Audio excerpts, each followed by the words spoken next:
Olá, graça e paz. Sou o apóstolo Miguel Ângelo da Igreja Evangélica Cristo Vive.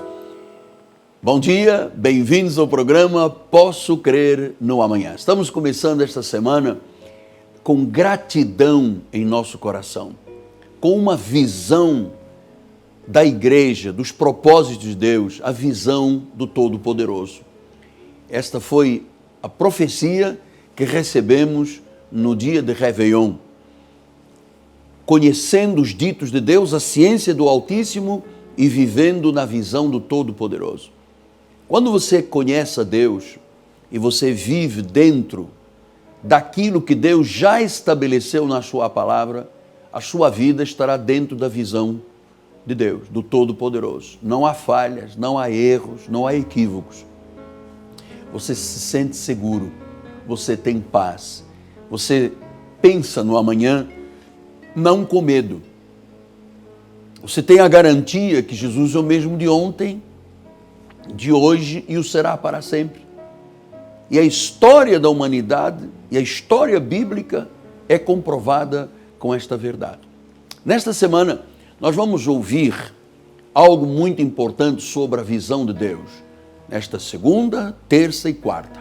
Então eu queria lhe anunciar a mensagem sobre a visão de Deus, deixar o meu telefone 30 17 90 90 e vamos estar de coração aberto, sensível, para que o Espírito Santo semeie a boa semente no coração de terra fértil do povo de Deus. Com vocês, a mensagem da Cristo Vive. Telefone de contato 30 17 90 90. Até já. Atos 26, 13 a 20, diz assim a palavra do Senhor. Ao meio-dia, ó rei, indo eu a caminho fora, vi uma luz no céu, mais resplandecente que o sol, que brilhou ao redor de mim e dos que iam comigo. E caindo todos nós por terra, ouvi uma voz que me falava em língua hebraica: Saulo, Saulo, por que me persegues? Dura coisa é recalcitrares contra os aguilhões. Então eu perguntei: quem és tu, Senhor? Ao que o Senhor respondeu: eu sou Jesus, a quem tu persegues. Mas levanta-te e firma-te sobre os teus pés, porque por isto te apareci, para te constituir ministro e testemunha, tanto das coisas em que me viste, como aquelas pelas quais te aparecerei ainda, livrando-te do povo e dos gentios, para os quais eu te envio, para lhes abrir os olhos, convertê-los das trevas para a luz, da potestade de Satanás para Deus, a fim de que recebam eles remissão de pecados e herança entre os que são santificados pela fé em mim. Pelo que, ó rei Agripa, eu não fui desobediente à visão celestial. Que esta palavra abençoe todos os corações, conforte, console, encoraje, motive e que seja também a razão da sua vida. Nós vamos continuar seguindo a orientação do Espírito da profecia. Amada igreja, família bendita, servos do Deus Altíssimo, aqueles que são selo do meu apostolado, são cartas escritas pelo Deus vivente, são meus filhos em Cristo Jesus. Meus amados, no dia 31 para 1º, nós tivemos aqui uma grande festa, o Réveillon, e que eu reputo de ser este o culto mais importante da vida da igreja. Porque foi nesse culto que o Senhor nos deu a revelação, o oráculo, a revelação para o ano de 2018. Vamos lembrar o que disse Números 24:16. palavra daquele que ouve os ditos de Deus, que sabe a ciência do Altíssimo, daquele que tem a visão do Todo-Poderoso, prostras, porém, de olhos abertos. Esta foi a palavra específica, esta foi a bússola para este ano. E nós sabemos que estamos agora absolutamente focados em viver a visão do Todo-Poderoso. Este é o foco da nossa igreja. Esse está no nosso projeto de vida vitoriosa. E eu quero lhe dizer logo do início da mensagem, que se não houver visão, se você não conhecer de fato o que Deus quer para a sua vida, o sábio Salomão disse em Provérbios 29:18, não havendo profecia, não havendo visão, o povo se corrompe. Em outra interpretação diz, o povo perece. Então nós sabemos que isso tem que ser levado consistentemente, diariamente, de forma séria, neste ano de 2018. Sem a visão do Todo-Poderoso, sem a visão da vontade de Deus, sem uma atitude de obediência e de humildade diante da suprema grandeza de Deus, ninguém vencerá. Bom, e a experiência bíblica é a realidade. Lembre-se o que disse o profeta Oséias. Oséias 4:6 diz a palavra do Senhor: o meu povo está sendo destruído porque lhe falta conhecimento, lhe falta visão, lhe falta profecia. E Jesus disse no livro de Mateus 22:29, respondeu-lhe Jesus: errais, olha por que as pessoas erram, errais, não conhecendo as Escrituras nem o poder de Deus. Quer dizer que se eu não conheço a Escritura, se eu não tenho uma visão verdadeiramente de Deus, eu não conheço o poder de Deus, logo eu erro. E quem erra, a Bíblia diz claramente que perece. Onde não há visão, o povo se corrompe, o povo perece. Então, este encontro que o apóstolo São Paulo teve com um rei chamado Agripa, foi em função de ele ter recebido de Deus a visão, conhecer a vontade de Deus para a sua vida. Amado, nós não podemos andar aqui desenfreadamente. Nós não podemos ser cristãos sem um foco, sem uma direção, sem sabermos por que estamos aqui, para onde vamos, o que acontecerá, como será o nosso futuro. Eu tenho que ter isso de forma clara e objetiva. Então, quando Paulo diz: ó rei, eu não fui desobediente à visão celestial, qual tinha sido a visão para a vida dele? Atos 9:15 explica isso. Mas o Senhor lhe disse: vai, porque esse é para mim um instrumento escolhido para levar o meu nome perante gentios e reis, bem como perante os filhos de Israel. Deus tinha dado um master plan, um plano grandioso para Paulo, que incluía a pregação aos gentios e aos reis. E lá estava ele agora diante de um rei. Ele não foi pregar ao rei Agripa porque ele tinha um nome de família, porque ele era um homem poderoso. Não. Ele foi pregar diante do rei porque isto estava na visão, no plano de Deus para a sua vida. Veja o que diz em Atos 22:14. Então ele disse: o Deus dos nossos pais de antemão te escolheu para conheceres a sua vontade, ou seja, teres uma visão do que Deus tem para a tua vida, veres o justo e ouvires uma voz da sua própria boca. Vocês sabem que Paulo pertencia ao Sinédrio, Paulo perseguiu a igreja, Paulo consentiu na morte de Estevão, Paulo mandava prender os cristãos, quem era do caminho era inimigo dele, até que um dia, contou ele diante do rei, ele ia a caminho de Damasco, viu uma luz, caiu, e dali começa o master plan, o plano grandioso de Deus para a vida de Paulo. E agora já estava se cumprindo, ele estava diante de um rei. Volto a dizer, ele não estava diante do rei porque ele teve alguém em Brasília que indicou para ele chegar. Não, isto era um plano perfeito de Deus. Então eu quero lhe dizer que para cada um de nós, Deus tem um plano. E este plano é perfeito. Ele tem que se cumprir. Agora você deve saber que Deus não mostra o plano dele de uma só vez.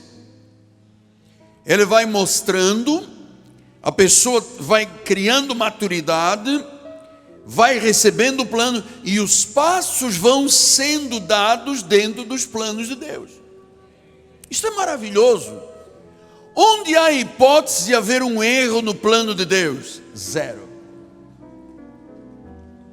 E você sabe, o plano de Deus não é uma coisinha pequena. O master plan, o plano grande para a nossa vida. Veja, com todo respeito, mas olhe para o seu altar. Eu cheguei aqui, eu era um desconhecido. E um dia, quando eu fui consagrado ao diaconato, pelo bispo Roberto McAllister, que nós amamos e conhecemos como uma figura histórica no Brasil. Quando eu fui consagrado ao diaconato, Deus disse que a minha vida seria como um rio muito caudaloso que entraria em terras secas, levando vida a milhares e milhares de pessoas. E eu me recordo quando acabou a consagração ao diaconato, o bispo disse para o outro bispo: nós não consagramos na realidade um diácono, nós acabamos de consagrar um pastor, porque Deus estava dando a visão do que seria a minha vida. E isso foi em janeiro. No dia 7 de março veio a consagração ao ministério pastoral, e Deus revelou coisas dizendo: vai começar na ilha do governador, não vai ficar na ilha do governador, eu tenho uma grande obra, vai passar estas fronteiras deste país. E a igreja que eu frequentava na época, disse o profeta da igreja: a nossa igreja não está preparada para receber este homem, isto é para mais tarde, vai haver algum dom que vai se manifestar mais tarde. Então mais tarde eu comecei a perceber que cada passo que eu dava na obra de Deus estava absolutamente dentro de um master plan, de um plano grande, mas que eu não estava na época preparado para ser o pastor de uma congregação de 15 mil pessoas. Na época que comecei na Ilha Governador, eu não tinha ideia do que seria construir uma catedral. Quando eu comecei a pregar na rádio e na televisão, eu não tinha ideia que um dia nós estaríamos em 123 países. Agora, cada um desses passos, cada passo que eu dava, eu amadurecia, eu recebia, dava o segundo passo, e Deus foi mostrando para passo como é que os planos dele se manifestariam todas as vezes que eu fosse obediente, humilde, diante da presença de Deus. Isso é muito importante eu lhe dizer, porque Paulo poderia ter dito: peraí, eu sou do Sinédrio, tenho uma posição social grande, eu pertenço à corte, à magistratura de um país, vou agora me meter com esse negócio de pregar a palavra, quem sabe ainda vão me dar umas pauladas, vou ser apedrejado, vou ser traído, vou ser enganado, quando eu faço parte do Supremo Tribunal, e eu tenho vitaliciamente salários garantidos, e agora vou me meter a pregar a palavra? Quem é que vai acreditar em mim, se eu já consenti na morte de Estevão? Amado, Deus quando chama, Deus capacita. Então aquele homem que consentiu na morte de Estevão, perseguia a igreja, quando ele foi salvo e começou a pregar, veio logo alguém e disse: não, recebam este homem é um plano de Deus. Ele ouviu da boca do justo, Deus se revelou a ele, e ele começou a pregar, e agora ele estava diante de um rei. Eu me recordo momentos assim, de grande manifestação de Deus. Por exemplo, um dia, eu disse, eu vou entrevistar o ministro da Justiça num outro governo, e fomos a Brasília, e ele não queria receber, e eu disse, puxa, o senhor tem que me receber, eu sou o seu colega, eu sou advogado, o senhor tem que me receber, o senhor tem que me responder algumas coisas que a sociedade evangélica precisa de ouvir. E ali, você sabe, ou Deus abriria a porta, ou nunca entraria naquele lugar. E Deus abriu a porta.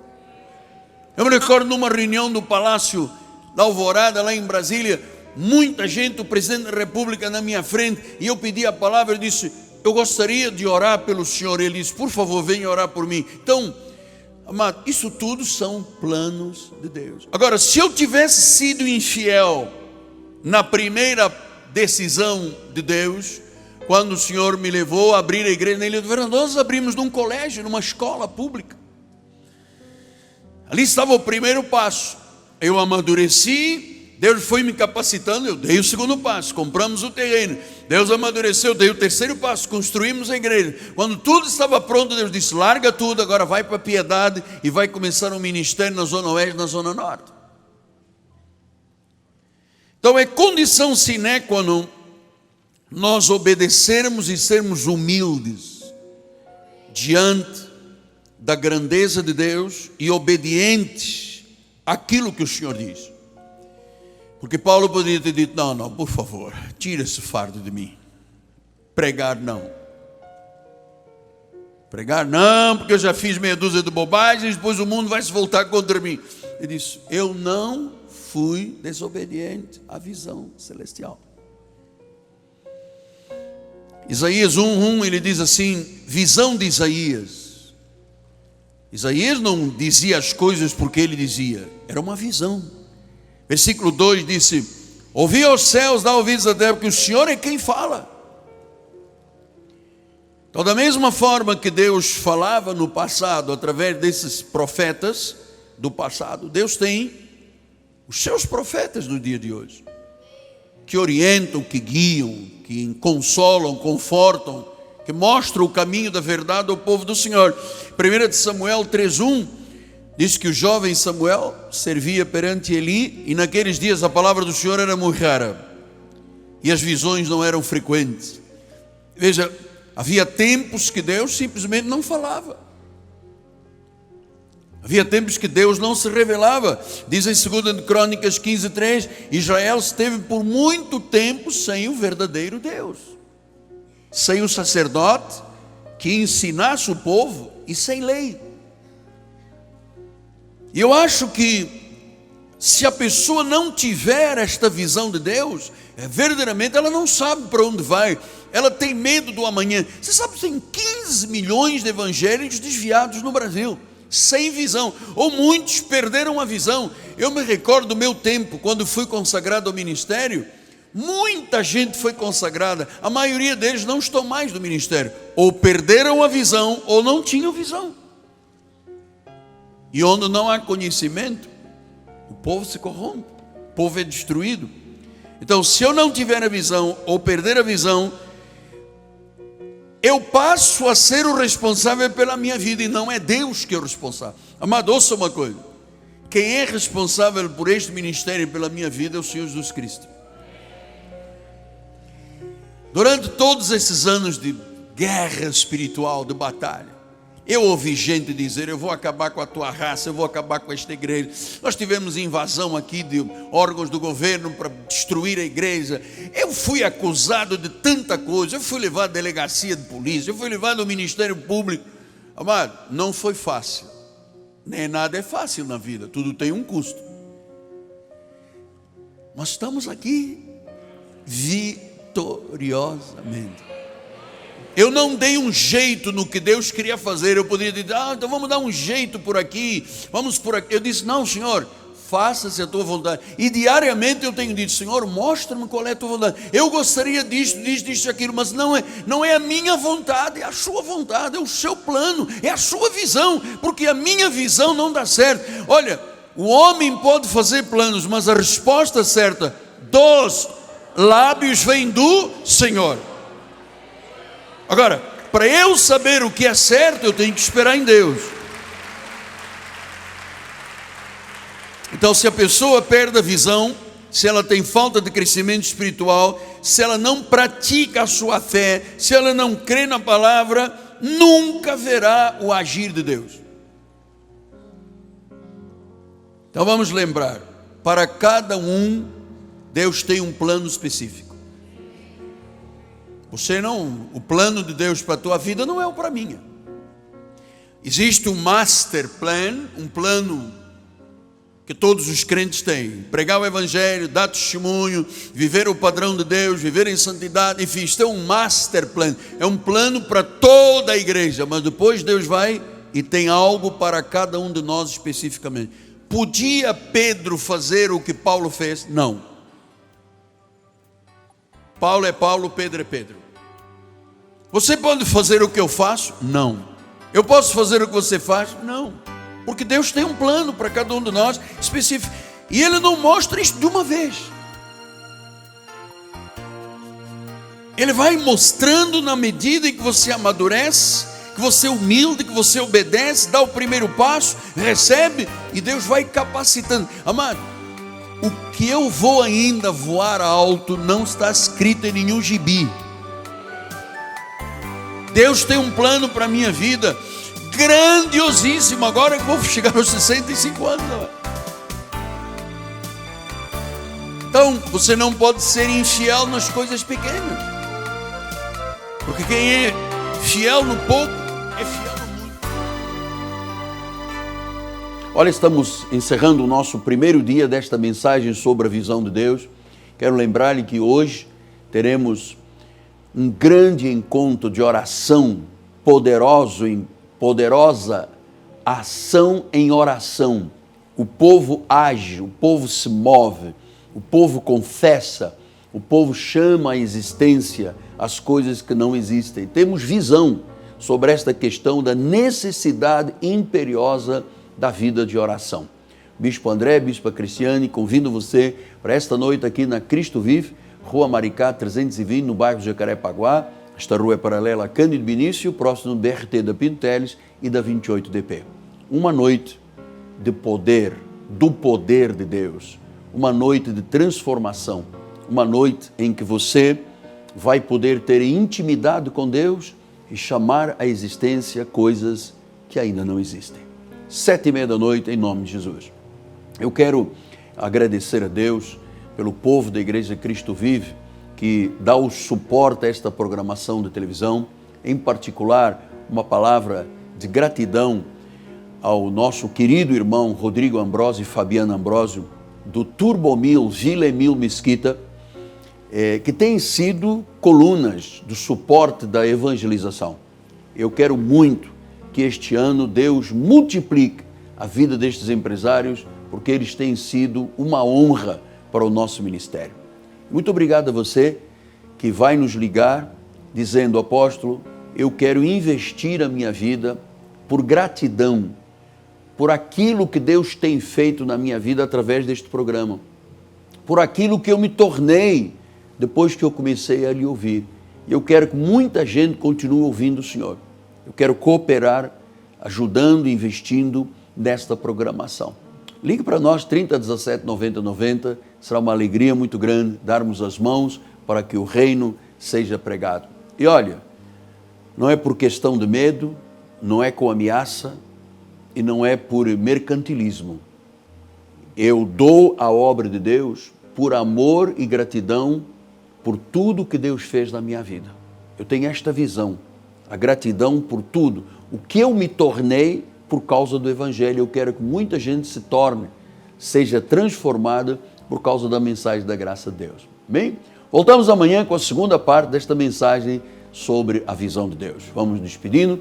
Em nome do Senhor, a minha gratidão eterna. Em meu nome, apóstolo Miguel Anjo, minha esposa Bispa Roxana. Eu quero agradecer a nossa equipe de televisão, que sempre expressa a sua gratidão de ser cooperador do reino. Ao povo da Igreja Cristo Vive, minha eterna gratidão. Seja Deus glorificado, exaltado, viva na visão do Todo-Poderoso. Até amanhã.